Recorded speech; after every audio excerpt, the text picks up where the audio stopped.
Oh, what's up, Vibers? Welcome back to Get a Vibe. I'm Nick Smith. I've got another great show for you, so hang tight.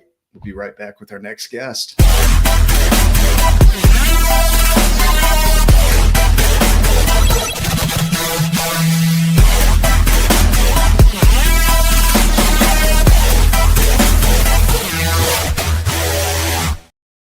Oh man, I'm excited for this show. A good buddy of mine, Alan Thompson, we got to hang out in Arizona probably 2 years ago. And glad to have you here to talk about AI. We are going to dive into the world of AI and what's going on and how to keep up with it because it is changing minute to minute, day to day. I mean, I can't keep up with all the announcements. I've been trying to do that. It's a lot. So let me go ahead and introduce you. Today, I'm sitting down with Alan D. Thompson, Dr. Alan D. Thompson, an AI consultant known for advising world leaders and Fortune 500s. He's a creator of the Leta AI project and author of 6 books. One even went to the moon. We're diving into superintelligence, how to choose and ship the large language models, and what the next wave, think GPT-5 level and more, means for builders like us. By the end, you'll have a practical playbook for picking models, managing risk, and turning AI into real ROI. Massive welcome to you, Dr. Alan Thompson. Mate, Was that was so good good to enough? see you in Phoenix all that time again. I reckon that pool game that we were playing is still going to this day. I know, I know none of us were really in our best form. I think Becky. God bless Becky Robbins for letting us use her space, right, to Yeah, have one of the most epic pool games of our lives. yeah, it was good times. So I want to pull up a little bit here. Your what you do and what you're doing in the world. So you're definitely on the stages. You're studying daily AI and where it's going. So as far as experts go, there's nobody that knows more about AI than you. There might be, but I don't know them. So I'm going to say you're the guy, if that works. Can you tell us a little bit about what you're up to and what you've been involved in when it comes to AI? Yeah, man. Look, I don't think I'm the world expert on it. There are certainly some people in Silicon Valley that are in the thick of it, but here in Australia, I do a fair bit, and I love doing a fair bit. In the pre-chat, we were talking about jumping on stage Yeah. versus kind of doing the research, doing the analysis, which I really, really love. And once I've got that, it seems that everyone wants to hear about it. Here's my last kind of few months around the world. I've been there in the US a little bit, but certainly around Australia, it's been quite noisy. So Sydney, Gold Coast, Melbourne, Brisbane, and for all kinds of clients. You could think of your Fortune 500 or your ASX 100 here in Australia, government clients, Canberra and Washington, and all the rest of it. Everyone wants to hear about about AI. 800 million people are using ChatGPT and something like 650 million using Gemini. So it's no surprise that it's a bit busy for us, whether you're in Adelaide, Australia, or in Silicon Valley in California there. And about 2 of us are using every model we can get our hands on, right? It's like, holy crap. There's Why not? Claude and Gemini and Chat GPT or Chat, and then you've got the ones coming out of China too that are Yeah, really making a rip. yeah, absolutely. So why AI? Why are you so excited about it? I reckon I've been excited about AI since the late 80s, early 90s. So I was about 6 years old in the late 80s. I got my hands on QBasic when it came out in the early 90s and tried to code my own chatbot Okay. in that very lame spaghetti code that you had to do in QBasic. Right. My brother, who was about 10 years older, said, nah, just give up. You can't address all the different syntax and grammar in English to be able to address, who, what, why, when, as well as all the nouns. So I remember going as far as I could, but there was a bit of a limitation there in that particular language. We played with a whole lot more languages as part of my computer science degree in the 2000s.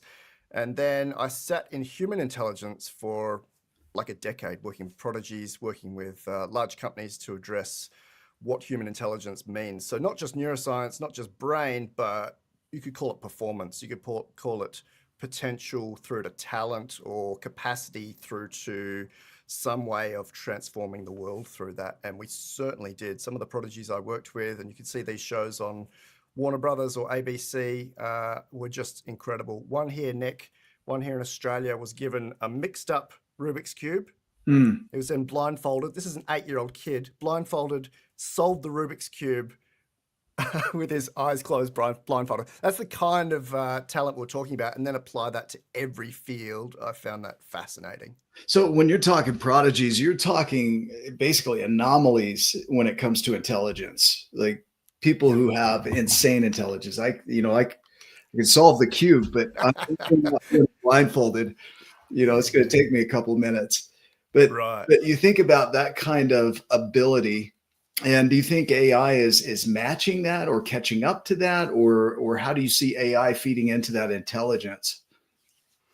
Yeah, good question. OpenAI did actually program a robot arm to solve a Rubik's Cube in about 2016. It was pretty good. It was pretty good. You can watch videos of that on YouTube. And then in 2020, they came out with GPT-3, which I'm sure everyone will know about, all the viewers will know about. And of course, the next stage for GPT-3 was ChatGPT. So the entire world nearly found out about that in 2022, 2023. Yeah, It was that's that when I got GPT-3 involved. point.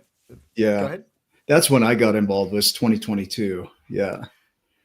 Yeah, it was a big shock for people to go, well, here's a text box and I can put something into it and this brain will think through it and respond rather than, having a knowledge base or a knowledge graph or some sort of access to raw data, say Wikipedia or Google. That's what they do. Right.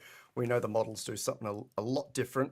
And it was the first conversation I had with GPT-3 in 2020, 2021, which was just list 5 colors of 5 shades of blue, and it just went 1, 2, 3, 4, 5, and had this non-deterministic output, but also a little bit deterministic in that they were all accurate. It was 100% accurate, but they would change every time I'd ask the question. Yeah. And I kept going with the kind of questions that I'd ask these prodigies, and it was hitting all the right notes all Oh, the wow. time. And we saw with models like GPT-4 that it was hitting 100% in creativity and originality, that it was hitting 100% in theory of mind, so empathy, putting yourself in other people's shoes. It was just mind-blowing for me. So I've been back in the AI space for a full 5 years now. Do you think it'll land along the lines of psychoneurobiology, where it can actually mimic the human emotion and fully understand it and recreate it, or will it always be an understanding of it? Or do you think it has the ability to generate emotion? Because I think that's the one thing that keeps humans separated right now from AI is our ability to empathize. But that's one of the things I love about AI is that it doesn't empathize. It's just I can get that thing to talk to me straight, Mm. without the emotional block. What are your thoughts on that? What do you find with Claude, though? Does Claude tend to give you a bit of feeling that you're having a conversation with a real person? Actually, I tried the different models. I feel like Mhm. GPT does better that way. Okay. Yeah, Yeah, sure. yeah, and It's and just the that. the 4.0 model more than the newest one. Right. I Yeah, know a lot of people cried when OpenAI ripped 4.0 from us, which was a yeah, bit sad. It's still available I think, via the Pro accounts, as far as I know. We it can have a quick is. look. Yeah, it's still there. They left the legacies in there.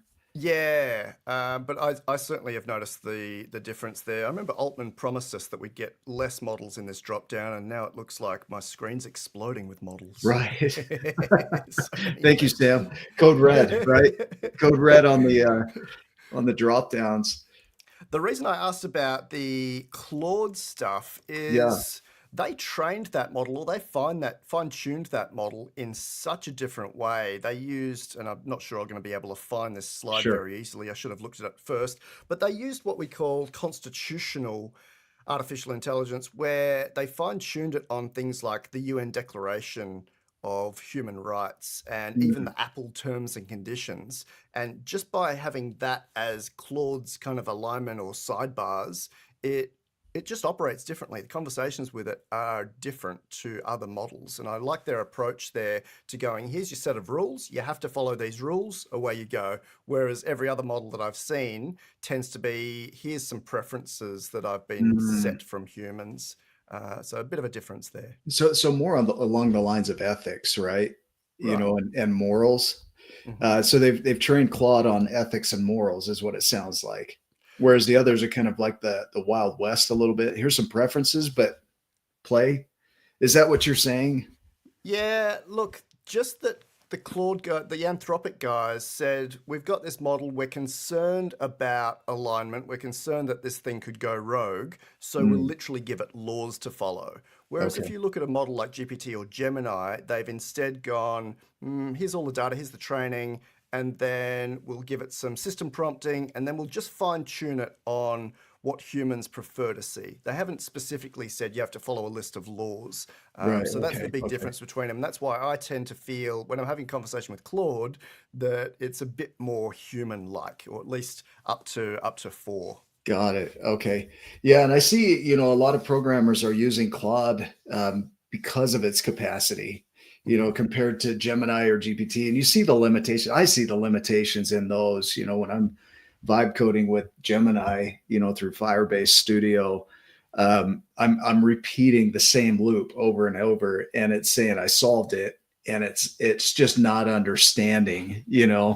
Whereas I sat with your buddy, was it James? James And Weaver from IBM. yeah, Yeah. and we actually coded a little site. He said, just give me an idea, and we coded it right there with Claude while we were in the Awesome. conversation, and it Yeah. was perfect. It was like it was working exactly as we spoke it in. The vibe coding is a big thing now, especially with people that want to build out their apps and websites and Mhm. tools, and a lot of these things are accessible now and you can just speak it in, which is amazing. You don't have to know Python, Mhm. but with safety and security you could get in a lot of trouble.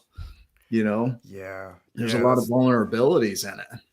That's still a big concern for it Yeah. because, like I mentioned earlier, these things are non-deterministic. There's no set way that it's going to respond. You can't say it's going to be fact-based every time. So companies in particular, those that are using it for analysis or reporting or research, market research, competitor research, and certainly coders are finding that it might not always give the 100% perfect accurate answer or even the 100% best practice answer, which is Okay. a major concern. We're still looking to fix that. We're still looking at groundedness and honesty, which is what Anthropic calls it, and Yeah. to remove those hallucinations and to introduce more groundedness to the models. It's still impressive where it's at. I remember when it came out in 2022, the GPT, Chat GPT, and I was blown away by it. I started Mhm. playing with it, doing prompt engineering right out of the gate. And for me, with my background, I wrote the book, The Giants and the Smalls, and I have a whole community around that. And so I started playing with it for mindset. How can I use this for coaching and consulting? And it was pretty impressive back then, but what it's capable of now compared to then, as far as the conversations it can have and how deep it can dive and how human it feels, um, it's light years away from where it was in 2022. The models are absolutely impressive. I think there are over 2 trillion parameters that they have in there, or bits of information, parameters of Yeah. information, Mhm. and it's just growing, right? Yeah, it's kind of scary to see how big it is growing. So not only Yeah. 2 trillion parameters, or you could think of those as synapses in the human brain. Right. Grok 3 and Grok 4 were about 3 trillion parameters, and Grok 5 is going to be 6 trillion. We suspect that OpenAI's GPT 4.5, which was hugely expensive, might have been closer to 10 or 20 trillion parameters, so 10 Oh, times that big. bigger than Holy cow. GPT-4. Yeah, it's why they kind of pulled it because I think just serving a model that big with our current hardware was just too hard for them. But yeah, it's a lot bigger than it was in 2020 with GPT-3. It's 100,000 times bigger, and if you take just the synapses and parameters, that's one thing. That's its count of almost like Yeah. brain connections. But then if you take the training data, we've just exploded. We've got a visualization on Quen 3, which actually trained on about 36 trillion tokens of data, including code in most programming languages. Now, to put that in perspective, I'll get you a viz in a moment if I can. That Yeah. is close to training it on all the books in the world, all unique books in the world. So it's taken us, a full nearly 8 years to get there from 2017 with Google Transformer to now. But the amount of data that we're giving it is outrageous. Like, I don't know if there's much more solid data that is kind of ready for human language than what we're Yeah. already doing. Absolutely, we can go and grab sensor data, and we can go and get our 5 senses, touch and taste and smell are definitely missing at the moment. Right. And you might have seen the big Genesis mission that the US is doing right now, where the US government have said, give us all the data from like the physics labs and the maths labs and the astronomy guys, and we'll train the models on that. But I'm Wow. not sure how useful that's going to be for coding. Yeah, I think of the human brain, right? 2.5 petabytes of information in one human brain, 86 billion neurons, 85 billion glial cells, all off of a hamburger, right? All run off a hamburger. And I saw some news the other day that said that OpenAI is spending $8.5 billion. It's not a year. I want to say a month. I mean, it's something crazy, but I they're only believe that. bringing in about 4.5 billion, and so the cost of this is crazy and how much energy it consumes, right? Yeah, absolutely. But one question I'd pose to readers or to viewers, sorry, is if you could allocate as much energy as you wanted to these models and allow it to train, say, using all the energy in the world combined, and then it came up with a new form of energy, Mm, would you do it? Like, is it okay to allow this thing to use as much energy as possible for now, and then have it come up with, let's say, a completely new form of energy, harness that form of energy? Maybe it's like the humidity in the air, maybe it's some sort of non-solar but still renewable power, and I think that would be really exciting to see. my answer would be, yeah, as long as I can keep my house warm because it's freaking cold outside, right? So, A similar question, Nick, is for those that are complaining about the water use and the energy use of these models, how yeah, much water would you allow it to use? How much energy would you allow it to use if it created a cure for cancer for you, your children, your yeah. grandchildren, the next generations? Like, what kind of sacrifice is possible here if, and it's very likely that it will, it is able to cure diseases for us? Yeah, well, the odds are that it's going to be able to do that, that it's going to be able to solve all these challenges that we have because, for humans, we get our emotions in the way and we don't allow for a lot of these decisions to be made because we're thinking, according to our morals, and everybody's morals are different.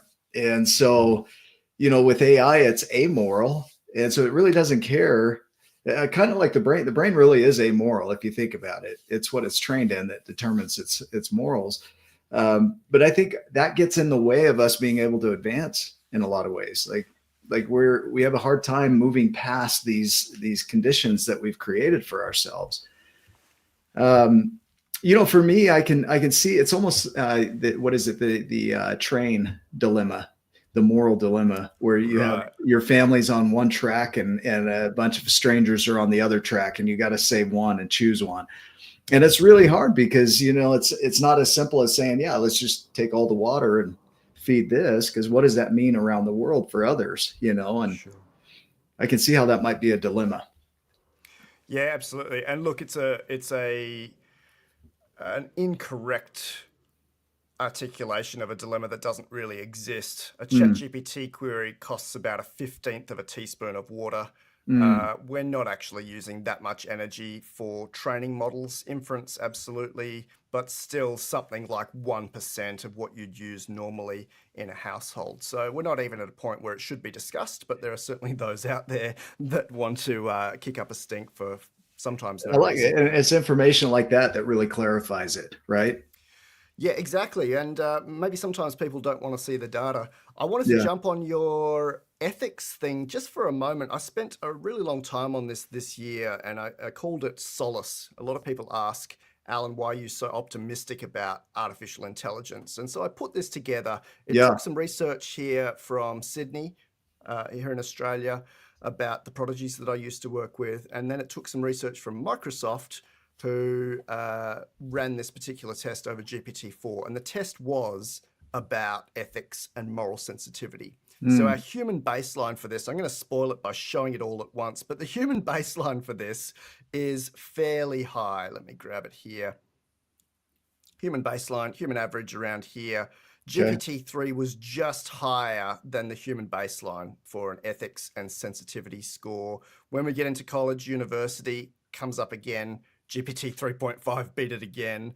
Prodigies Wow. above the human college average baseline for ethics, but then GPT-4 coming out of nowhere and beating let's say it's the above average baseline, the human above average baseline for ethics and moral sensitivity.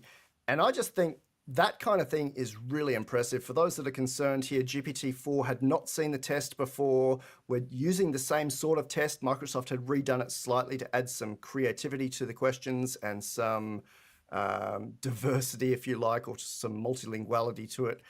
This is a really impressive achievement, I reckon, and it was kind of buried, which is the reason I put this paper together. And here's a simpler view of that one, just to show that one of the reasons I'm not concerned is for the same reason that I'm not concerned about prodigies and exceptionally gifted people. I'm not concerned about artificial intelligence taking over. It has a higher sense of morals and ethics than even a high ability human.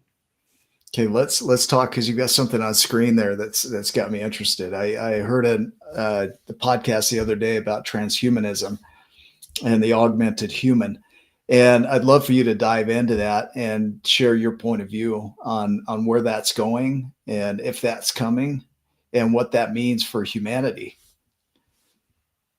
Absolutely, man. I was Yep. going to say just ignore that red thing over there, but for sure, that red thing on the right-hand side is the augmented human. Yeah. And again, for those that want to have a read about what I'm just about to mention, lifearchitect.ai/BMI, a brain-machine interface, I'll just cover a little bit. I presented the opening keynote this year in April to the 31st International Symposium on Controversies in Psychiatry. When they pinged me for this, I said, well, I've got some background in psychology because I combined AI and psychology as part of my bachelor's degree, but I don't know anything about psychiatry, really. I don't have a medical background or a medicine background. And they went, well, that's all right. We specifically want to hear about AI and the human brain. So we talked about, the 13, as of today, the 13 Neuralink patients that have an implant with our very first guy having an additional implant closer to one of his joints. So the brain is actually going to communicate with, I think it's the leg muscle or the leg joint.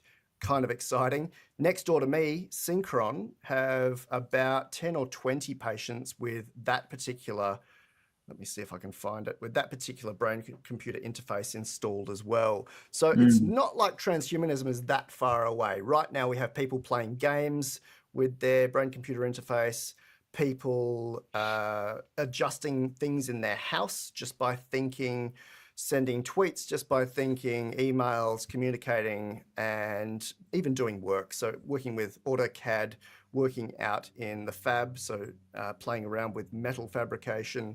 It's really exciting to see, all via thought. So definitely not via eye movements, which was what we had to do 10, 15 years ago. All of this stuff is implanted or connected to the brain, and we get some really, really interesting pre-transhumanism or maybe already transhumanism possibilities. So I mentioned to the psychiatry guys that absolutely they're invasive at the moment. The Neuralink, you need to drill out a part of the skull. The Synchron, you need to come up through the jugular, but maybe we'll have non-invasive BMIs very soon, whether it's a pair of glasses or a plaster or a Band-Aid or maybe even a tattoo. And I bet we'll get even smaller than that, but just to give them a bit of a feel for where this is and where it's going.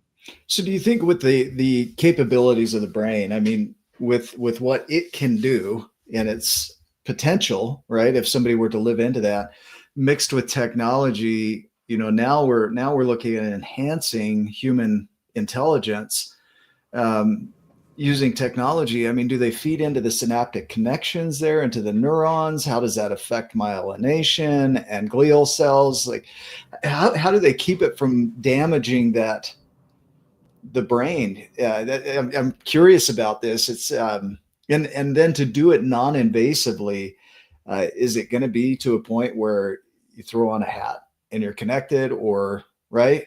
Wouldn't it be awesome? Yeah, Absolutely. As long as I your can, thinking cap. yeah, literally put your thinking cap on, you're right.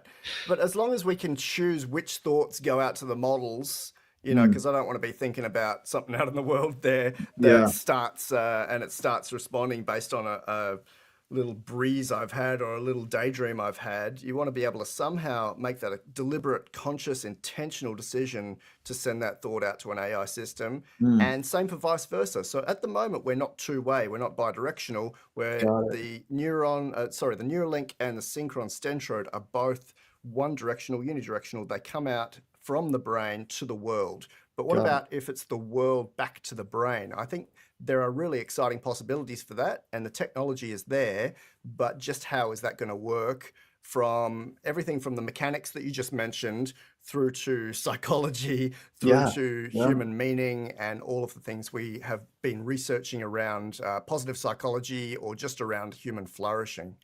Yeah, I would wonder, if there would be an existential crisis around that. If technology can take me over, then what's the point of humans? And in the work that I do, we spend a lot of time around that identity and who people think they are, and it would be curious to see how technology could influence that identity, in your stories and your traumas, and rewrite those, or if it would even be able to do that.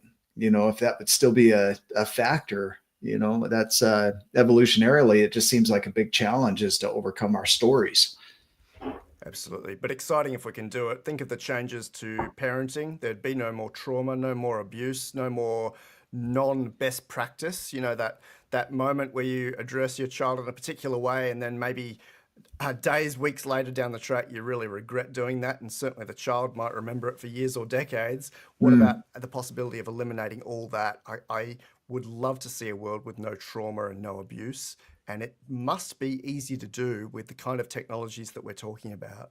Yeah, you're like, I don't, I picture my mom spanking me with the belt, and she's like, I don't want you to remember that click, and so that's Yeah. gone. That memory's gone, right? Right, right. So, Or, yeah, or that hopefully, memory, or that action never happened because your mum, via the BMI, yeah. years from now, the possibility is not in effect right now, but your mum would have possibly been told by the BMI, this is not the best practice in this moment, or here's Mm, some options that are better in this moment, and completely removes kind of badness from the human psyche and the human society.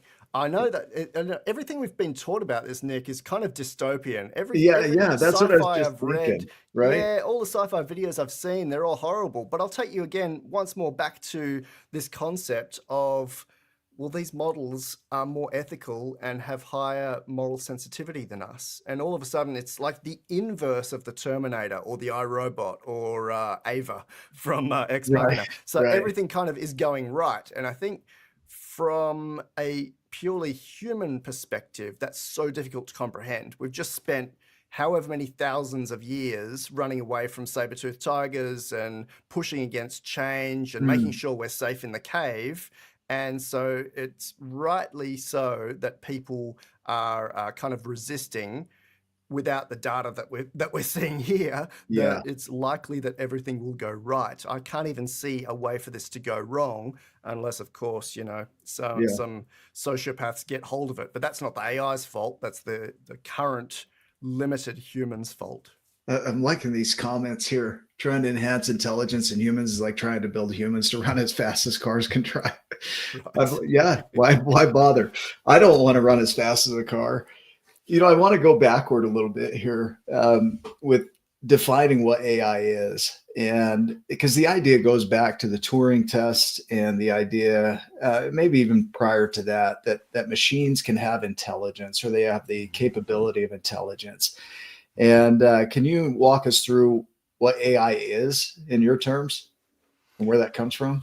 Yeah, for sure. We can easily get lost in here. There's no Okay. widely accepted definition of intelligence. There's no widely accepted definition of artificial intelligence, and people love to sit in there and have debates. I think those debates are wastes of time, just like regulations are a waste of time. Yeah. Becoming artificial superintelligence is kind of like having a super mega Einstein or a country of Einsteins or even a universe of Einsteins. And it's almost like we're toddlers in kindergarten arguing about where the Einstein should be and what the Einstein should do. It's just I don't have a word for it at the moment because I don't have my BMI Yeah. fitted. But you're looking at my countdown to AGI, lifearchitect.ai/AGI. And inside here, I've got a couple of definitions that says AGI, artificial general intelligence, is a machine that performs at the level of an average or median human. I think we're very Wow. close to this, somewhere in the Yeah. 90%-ish. The missing thing at the moment is that it doesn't have all five senses. It's very easy to give it all five senses, but it doesn't have all five senses if you look at something like ChatGPT. Right. And it doesn't have adaptive learning. Again, it's pretty easy to give it adaptive learning, but the LLMs have always been black boxes that are frozen in time. You ping them, you ask them questions. Right now, it's responding at something like 200 million words per minute to about 800 million users. But you can't teach it anything. I think once we allow that thing to be taught and allow that thing to then kind of optimize itself, that is very similar to a Nick or an Alan. I can learn from my environment and I can, Yeah. be a little bit smarter than I currently am. Well, A separate definition. You got a question there? yeah, before you jump into that, what I'm thinking here is one of the things that separates us as humans from machine here is our ability to remember. And the memory on these, that's one thing I've noticed in interacting with, Gemini or GPT. Gemini has the memory of an Alzheimer's patient. And Sure. and GPT is a little bit better, but I mean, if it could remember our conversations and hold on to things, I can imagine how useful that might be, especially if an AI is using it versus a human. If you look at the ethics and morals of humans compared to machine, how it could direct somebody to live their life a little better, and really know them better than they might know them. Sure. What are your thoughts on that?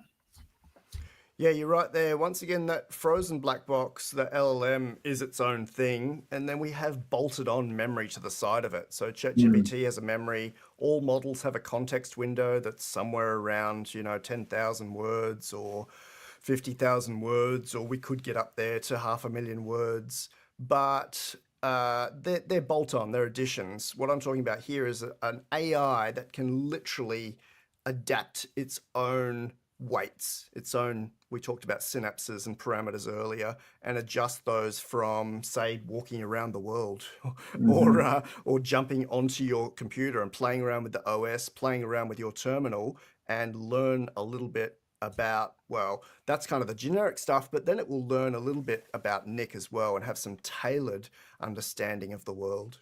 Yeah. I saw this comment here about the intelligence, and I know humans have the ability to fire their neurons, and we'll go into super intelligence. But up to 8 to 10 seconds prior to their conscious awareness of it, the neurons are firing. But to me, that seems like automation.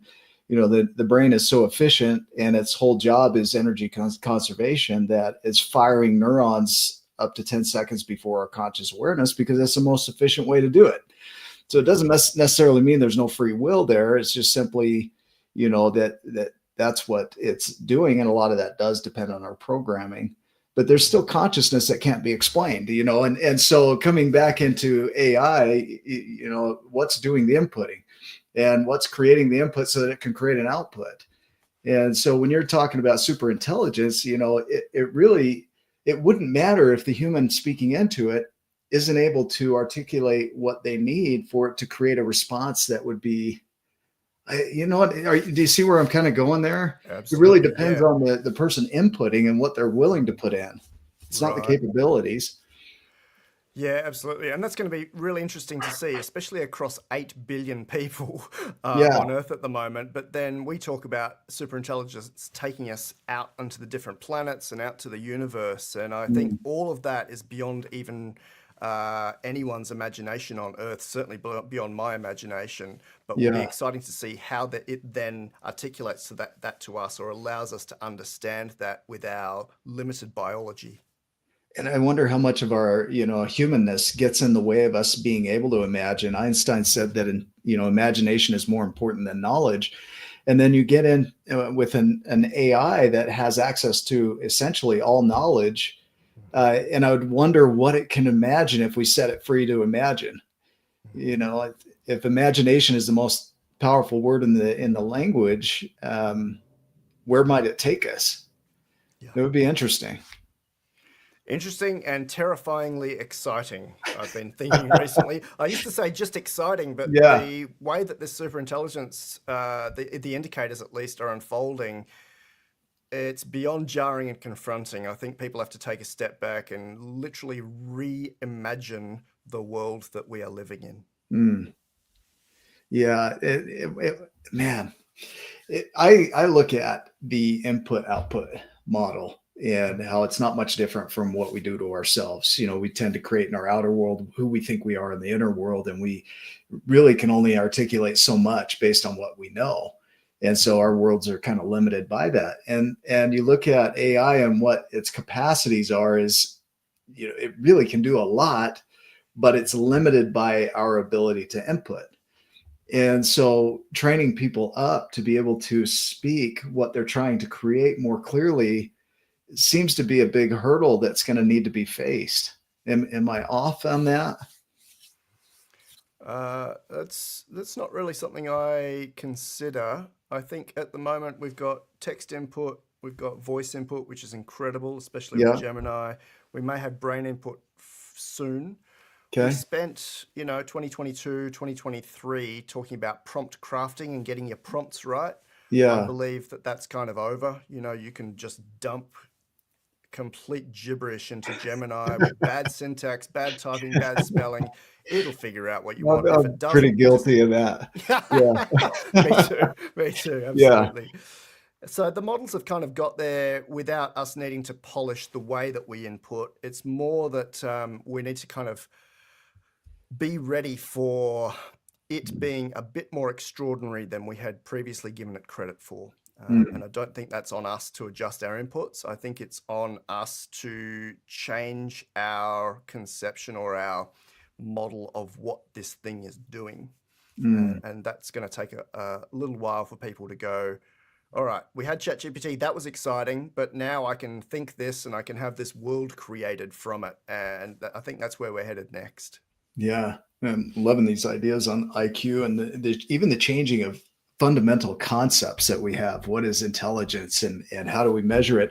All of that will probably change as AI advances. We're going to be able to ask questions or dive into areas we probably never could have even imagined. Mm-hmm. And yeah, what do you have pulled up here? Look, I love the Einstein reference. So this was Yeah. mapping IQ along the left-hand side here from about Mensa level, 130 IQ in the 98th percentile, all the way up to, let's call these our genius levels, 156 IQ or in the 99.99th percentile. Yes, Einstein was estimated at being at that level, but if we map IQ to some of the big benchmarks, MMLU first, Yeah. MMLU Pro with the P, and then GPQA, even as recently as last year, we were smashing this thing and really coming over the top of the test ceilings, or let's say hitting the test ceilings. So yes, a human PhD is smart, and Einstein was smart, but if you go and use the equivalent of O3, today that would be just GPT-5 Pro, Mm-hmm. it outperforms what was possible from Einstein across some of these fields, Mm. and anyone with a doctorate in that level. And we'll talk about that if you'd like in a moment, where it's helping out researchers in physics, in chemistry, in biology, in maths, create completely new things, inventions, discoveries, as well as prove existing theorems or conjectures. So give us new proofs or give us new solutions to proofs. That is just, I mean, people have been talking about this for a while, but that one is just so jarring to me. I was expecting it, but now we've seen something like 20 different major peer-reviewed from professors at major universities examples of this happening with our frontier models. Man, I see Anthropic there is just way ahead of everybody. Is that right? Or is This Grok this further? Yeah, this chart is a little bit, well, it's very old now. I think Yeah. AI time might be 10 times faster than normal time, but we go all the way back to Claude 3.5 here. Yeah. I've just this morning said that all of these benchmarks have now been saturated. Even I think humanity's last exam is close to saturation because the research on that one was that the supported by research ceiling is only 51.3%. We had, of course, Google Gemini 3 Pro hit Yeah. 45.8%. So it's absolutely the case that right now we don't have people smart enough in the world to write tests for artificial intelligence. It's too smart for us, Wow. which is kind of cool. It's a good place to be in. Yeah. Yeah. You kind of want to have the reins on that a little bit, right? Not necessarily. Remember, Yeah. it's more ethical and more morally sensitive than us. That's true. So, I'm remembering. Yeah. I'm remembering. no, it's all right. So I have to remind myself as well. yeah, yeah. As I'm thinking of this, looking forward, there are so many changes, so many options when it comes to AI that it can be overwhelming. And with humans, we get into choice overload, where if we get too many options, we tend to shut down. And so, if somebody's moving forward in the world of AI, how do they keep up with everything that's going on, or do they choose a lane and stay within that? What do you recommend there? It's a really good question, Nick. And I suppose the simple answer is just to grab the best model.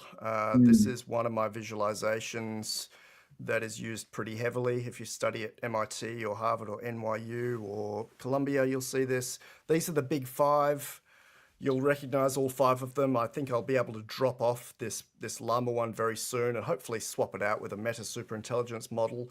okay. But I choose kind of from those first four, depending on what's the biggest one of the moment. You might have seen that meme, which is just some arrows going around in a circle. Yeah. And it's today OpenAI has the best model. The next day Google has the best model. The Yeah, next day for Anthropic has sure. the best model. My daily driver, having said that, my daily driver right now is Google Gemini 3 Pro, which I think is just extraordinary. That's what I've been But this gives using. you a bit of a feel for what's going on. If you're really into the data, lifearchitect.ai/models table tracks 700 different models across China and the US, including stuff that just came out in the last couple of days, Amazon's Nova 2 and Archie AI's Trinity. You can sort these by MMLU or GPQA or HLE or even the number of parameters. But it's there for people that care about the nerd stuff to be able to to be able to give them a feel for what's out there, what's possible. If you're looking for open source, you can find that in this table. If you're looking for frontier, you can find that in this table. At the end of the day, the biggest frontier model, the smartest frontier model is the one that I'd be using. I'm not stuck on any particular brand or company. It's Yeah, just I want the best of the best. yeah, yeah. I go back and forth between models just depending on what I'm doing. When it comes to mindset work, I've really enjoyed GPT 4.0, which we looked at the legacy model might be going away, but the conversation on it was great for mindset and therapy type work, which I don't do therapy, but I do coaching. Um, but when it comes to programming, I've been using Gemini 3 and GPT 5.1 for that, and the extended thinking for research has been off the chain. I've been using the notebook LLMs that they've created on Gemini on Google, Yeah. and they've got a smaller model of Gemini built into that, but it's still mind blowing how good it is and what it can do. Now they've got Nano Banana in there for artwork. It's like, oh my gosh, this is changing everything. That Nano Banana is unbelievable. We did a live stream Yeah, about that. The fact that it can create infographics with perfect text is something yeah. I've been waiting for this whole time. Yeah, that's really fun to play The with. slides and the new video feature and VO3, and it's like, oh my gosh, this is So many amazing. toys. Yeah, they're my shiny toys for sure. What else do you want to share? What else do you want to talk about when it comes to AI? Look, we were just about to jump into, off this definition, we're about to jump Yeah, into ASI, if you've got a moment yeah, for that I one. So, do. I do. our Yeah. artificial general intelligence was a machine that's at the level of an average human. I Okay. don't think it has to be that smart. In fact, I think we hit most of that back in GPT-3, maybe GPT-4, maybe O1, depending on who you speak to. But an average human can also babysit, set up some IKEA furniture, detect a gas leak, these kinds of things that the models are easily able to do, but have not yet been proven to Mm. have that capability yet. I don't think there's anything that I've just listed that would be really, really hard for someone to do. If you look at the fine motor control and the finger design of our humanoids, they're ready to set up IKEA furniture. If you put Gemini 3 Pro behind that, it'll be able to do it. Babysitting, I'd probably trust a humanoid backed by Gemini 3 Pro or something similar. Gas leak, I mean, it doesn't have olfaction or what do they call that? Gustation, is it the taste one? It doesn't have that Mm. yet, but we've got the data sets to do it. So it would be trivial to get that one done as well. Wow. So I think, yeah, some people would argue that we achieved AGI in 2020 or 2023 or 2024. Some people will argue that the three very brief, off the top of my head examples I just listed means that we won't get it till, I don't know, 2029. Some absolutely belligerent people would argue that we're not even going to get that till 2020, 2045. I Right. think we're really, really close. But there's a separate definition here for artificial superintelligence, which is linked to the concept of the technological singularity. When all of this stuff is going so fast that we can't keep up with it, it's able to design itself, optimize itself. It's been referred to as an intelligence explosion. And that's a machine that performs at the level of an expert human or above in practically any field. So I have a completely different kind of checklist for this. Hmm. Once again, this is kind of qualitative and kind of just my own design. People will have different versions of this. I've got a letter inside here that addresses the fact that this is not the be all end all. I'm not trying to be prescriptive, just to the extent that I can be defining particular milestones that would make me say, hey, there was an ASI model in a lab in San Fran, and we should have seen it because right now it's made a new energy discovery, or it's solved the first major math proof, or we're implementing UBI in a particular region, or we now have full dive virtual reality, or it's gone and completely resolved environmental issues and optimized our environment for us. These are the kinds of checklist items that are in there.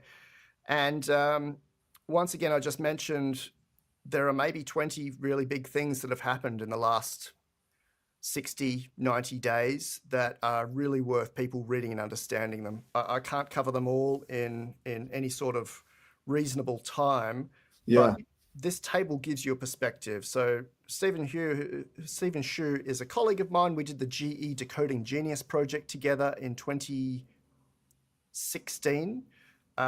Really smart guy.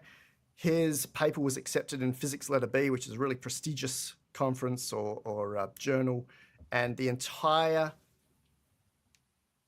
idea, the entire concept for that paper that was accepted was discovered or originated from GPT-5 proposing it in a response to his prompt. Really worth reading through that. Timothy Gow is one of the big Fields Medal winners, and I think Terry Tao is involved here as well, has saying that it solved a number of really major maths examples there. We talked about the Genesis mission, for those that want to read about the fact that the US is pulling in data sets from really interesting parts of the world. This was the Tau one that solved a whole bunch of maths through the Gemini DeepThink model, as well as linking in Alpha Evolve and Alpha Proof. And it keeps going. It's not just GPT and it's not just DeepMind. You've got Claude, you've got XAI doing stuff as well. And I just think these kinds of things, unless you see them all in a list, are really difficult to find. I really think that these things are buried. You don't see CNN or BBC reporting on this stuff, and yet, look, we've got a humanoid robot available for $4.99 per month, backed by a world model. We've got BNY, which is a bank in New York that has 100 AI agent employees with their own usernames, logins, emails. They even have reviews. This kind of thing, I think, is a bit hidden and also really exciting to see. So you can buy a humanoid robot for $499 a month. Yeah, absolutely. See, I love that you grabbed that one, and there's another Yeah. what is it, 20 of them, but this one is really visceral. This one you're allowed to go and grab this. I was just trying to find the pricing thing. Oh, here it is, 1x.tech/order for those that are following along at home, and you've got a monthly subscription package there to take this into your house, or a full ownership package. There is some teleoperation of the robot. So if it finds that it can't figure out how to add rinse aid to your dishwasher, someone in San Francisco will then tap into that robot via wireless, via Wi-Fi, and control that robot via teleoperating from the office in San Fran to your home. So somebody in San Francisco will do your dishes for Yeah, you. essentially. Yeah. That's part of the subscription price. Yeah, that's worth it. No, I think it can do the dishes for sure. It was just they were saying some of the advanced manipulation around the home, particularly with really weird equipment or really specific equipment, pushing buttons on a particular brand of washing machine, that kind of thing. They'd have to tap in with a human. But just having this is really exciting, I reckon. And the mind behind these, is it based on one of the large LLMs, or how is it operating? Good question. So the Neo robot is backed by a world model. It's also had investment from OpenAI. So they are linked together. The 1X company and the OpenAI company are two peas in a pod in a way.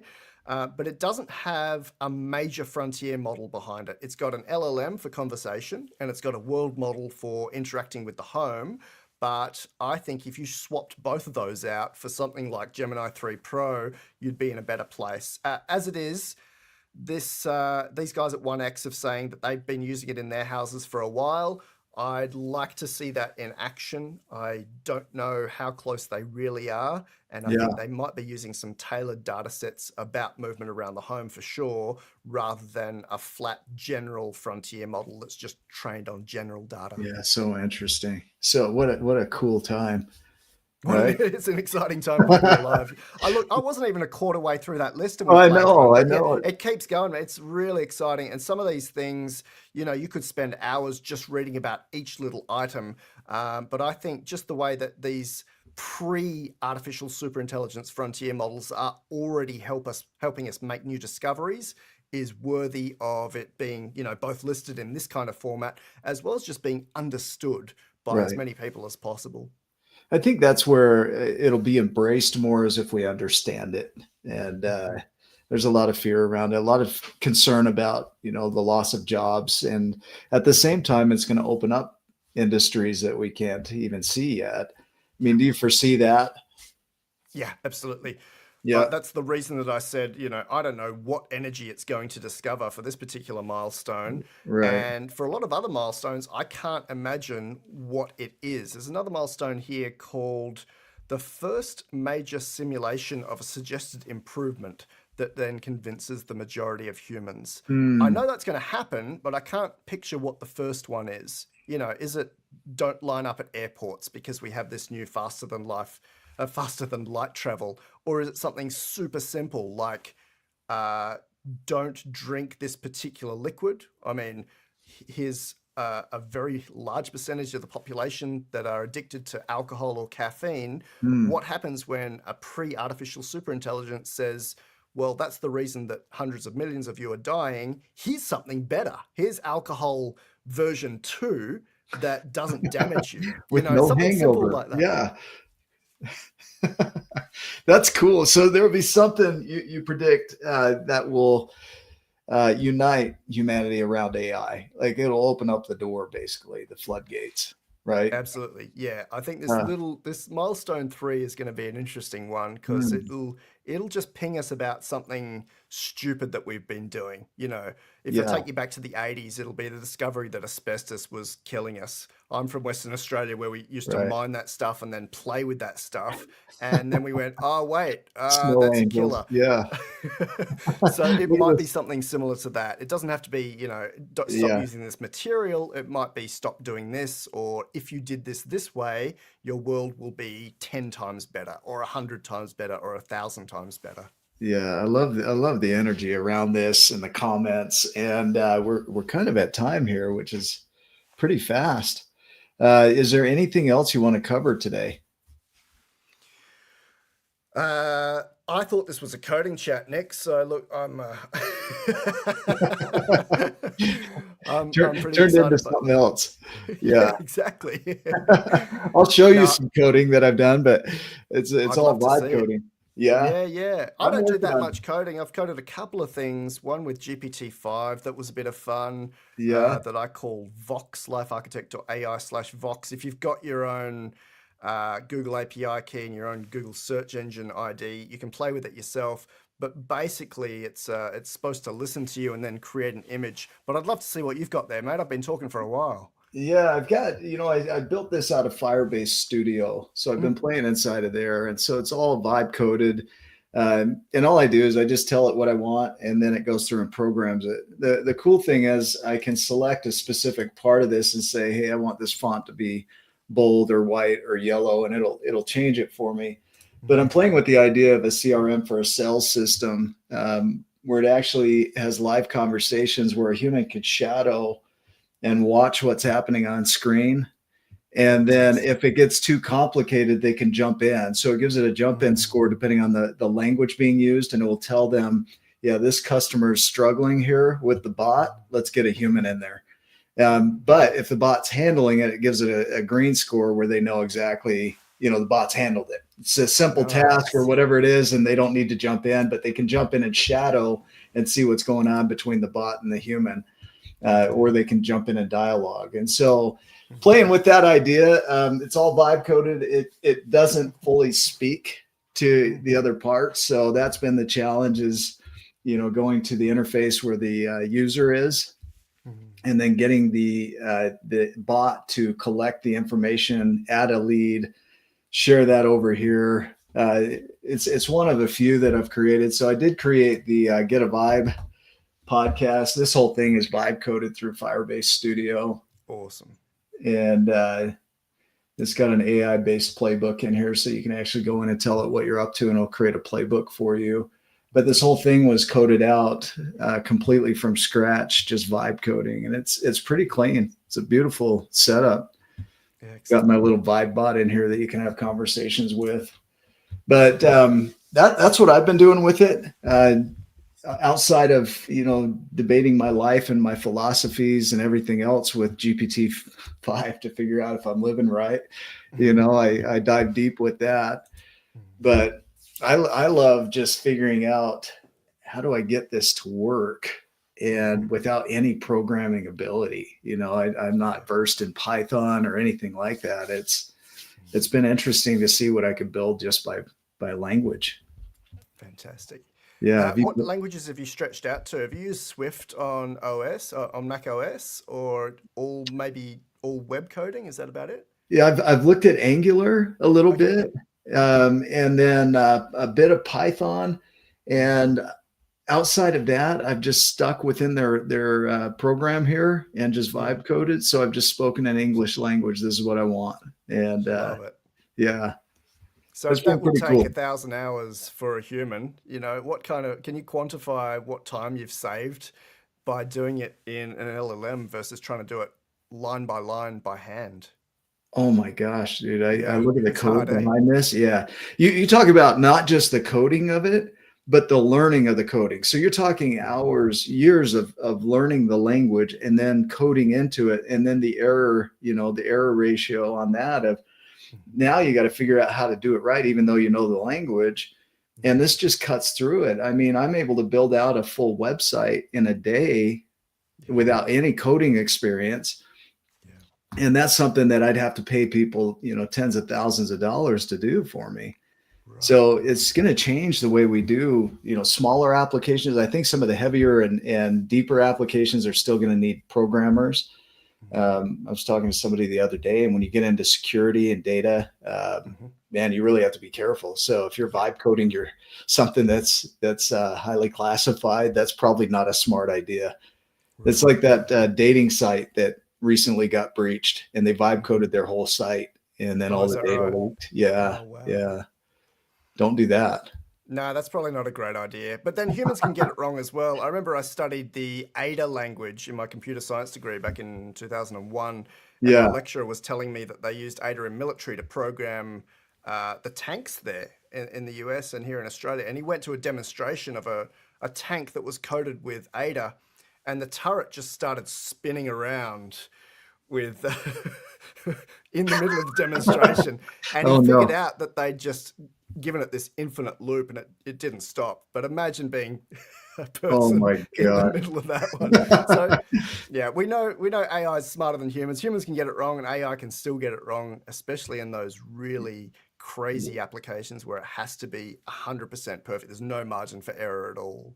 I think with mine, they're so safe. I've been using it with the giants, and especially the Nano Banana and the VO3, and just real simple coding stuff that's not too secretive or not really violating anybody's data privacy. Right. But the Notebook LM has been one of my most useful tools, is just filling it with sources. You can put up to 300 sources in there. It creates the podcasts, the videos, you can dialogue with it. So it's essentially a small language model. I mean, it's buttoned up with just what I put into it, which has been useful for my clients. And then I love the GPTs, just programming custom gems and GPTs with custom built prompts. One of them I've got is called Own Your Shit, where it really calls people out on their behaviors. And so they voice dump into it, and then it walks them through how to shift that so they can rewrite their story. So that's been pretty fun. Awesome. So I don't know where I'm going to go fully with it yet. That's why I'm exploring this. And so, yeah, coding, I'm not even sure where I want to go with that, especially with vibe coding. Yeah. Whatever feels good in the moment. That's how I've been using it. What application do I need right now? And then give myself 10 seconds to type in the prompt and see what happens. Usually it's 90% of the way there with the first prompt. Yeah. Fun. And that's been fun too, to strategize with AI. If here's my idea, don't build this yet. Let's just play and riff for a minute. And that's cool to see what it will come up with that I didn't even think of. Right. Yeah. It's cool. Well, man, I appreciate you being on, and it's been a joy talking with you as always. We need to get back together for another pool game, an epic pool game. Absolutely, mate. We'll do that again. 6 months for the next game, I think. That's just for the therapy afterward, right? My memory of it is that we just kind of gave up after a while, that we were into 2 hours or something like that, and maybe not all there, maybe not completely stable, some of us. So it was a good time. That was going into it. We weren't mentally stable. So mix a little alcohol on a pool table and we're good to go, right? Exactly. Good times. Line it up for sure. Yep. Yeah. Well, for those that are watching, thank you for your comments. Thanks for being a part of this. Alan, it's great to see you. Be sure to send somebody our way. If you know somebody that I can interview on the show about AI, programming, anything tech, let's talk. Send them my way. I'd be happy to have a conversation. Thanks for being with us today. Go get your vibe on, and we will see you in the next episode.